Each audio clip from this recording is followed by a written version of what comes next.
Salam jumpa saudara-saudara yang Tuhan Yesus kasihi. Kita akan mendengarkan sapaan rohani hari ini. Sebelumnya, mari kita berdoa. Ketika kami mengalami kehidupan yang Tuhan anugerahkan ini dengan setiap peristiwa yang ada, terkadang kami menemukan kemustahilan dalam hidup kami. Tapi kami mau belajar dari sosok seorang Naomi. Tuhan mengubah hidupnya. Karena segala sesuatu mungkin bagi Tuhan. Ajarkan kami untuk percaya. Ajarkan kami untuk boleh mau diubah oleh Tuhan dalam keadaan apapun. Dalam nama Tuhan Yesus kami berdoa. Amin. Saudara-saudara yang Tuhan Yesus kasihi, Rut pasal 4 ayat 13 hingga ayat yang ke-17.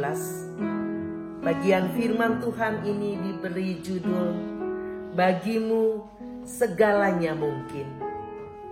Firman Tuhan katakan demikian. Lalu Boas mengambil Rut dan perempuan itu menjadi istrinya dan dihampirinya lah dia. Maka atas karunia Tuhan perempuan itu mengandung, lalu melahirkan seorang anak laki-laki. Sebab itu perempuan itu berkata kepada Naomi, terpujilah Tuhan yang telah rela menolong engkau pada hari ini dengan seorang penebus. Termasyurlah kiranya nama anak itu di Israel. Dan dialah yang akan menyegarkan jiwamu dan memelihara engkau pada waktu rambutmu telah putih. Sebab menantumu yang mengasihimu, engkau telah melahirkannya, perempuan yang lebih berharga bagimu dari 7 anak laki-laki. Dan Naomi mengambil anak itu serta meletakkannya pada pangkuannya. Dan dialah yang mengasuhnya. Dan tetangga-tetangga perempuan memberi nama kepada anak itu, katanya, pada Naomi telah lahir seorang anak laki-laki. Lalu mereka menyebutnya namanya Obed. Dialah ayah Isai, ayah Daud. Saudara-saudara yang Tuhan Yesus kasihi, di usia yang telah lanjut, Naomi harus melanjutkan hidup dengan keadaan yang tidak mudah baginya. Seorang diri tanpa suami dan anak-anak. Hanya seorang menantu, Rut.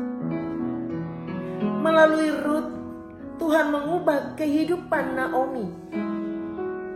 Seorang yang mungkin merasa sendiri, seorang yang bergumul, seorang yang merasakan betapa tidak menyenangkan menjalani kehidupan di masa tua seorang diri.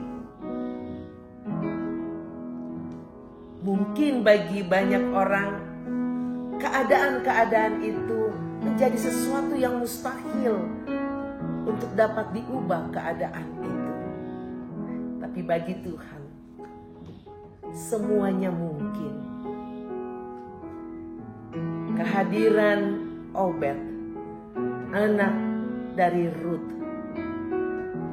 menjadi anak penghibur di tengah-tengah kehidupan Naomi di masa tuanya. Bapak Ibu saudara-saudara yang Tuhan Yesus kasih, terkadang begitu banyak peristiwa membuat kita ada pada masa sulit. Atau mungkin banyak peristiwa yang kita katakan suka duka kehidupan ini. Bahkan ketika kita alami itu, ada banyak kemustahilan yang kita pikirkan. Firman Tuhan hari ini mau mengingatkan Bapak Ibu dan saya, tiada mustahil bagi Tuhan. segala sesuatu, bahkan suka duka Tuhan pakai untuk kebaikan kita. Suka duka Tuhan pakai untuk mengubah hidup kita, untuk menjadi seorang yang hidup di dalam sukacita, seorang yang hidup di dalam pengharapan, dan seorang yang hidup, bertahan hidup dalam iman kepada Kristus. Mari kita menjalani kehidupan ini di dalam percaya kepada Kristus, karena di dalam Dia tidak ada yang mustahil. Bagi Tuhan segalanya mungkin, apapun itu. Kita diiring langkah hidup kita, dan setiap peristiwa hidup sampai pada bagian yang sulit sekalipun, pujian yang dimainkan oleh piano ini, suka duka dipakainya untuk kebaikanku. Tuhan memberkati kita. Amin. Mari kita berdoa. Apapun keadaan hidup kami tetap mau percaya bahwa Tuhan sanggup mengubah hidup kami dalam keadaan suka duka yang kami alami. Mampukan kami untuk menguatkan hati kami menjalani hidup ini. Mampukan kami untuk tetap percaya dan berharap akan setiap tindakan Tuhan dalam setiap peristiwa hidup. Bagimu segalanya mungkin, dan itulah yang menjadi kekuatan kami untuk menjalani masa-masa sulit, masa suka, masa duka dalam perjalanan hidup kami. Dalam nama Tuhan Yesus kami berdoa dan berserah. Amin. Tuhan memberkati kita.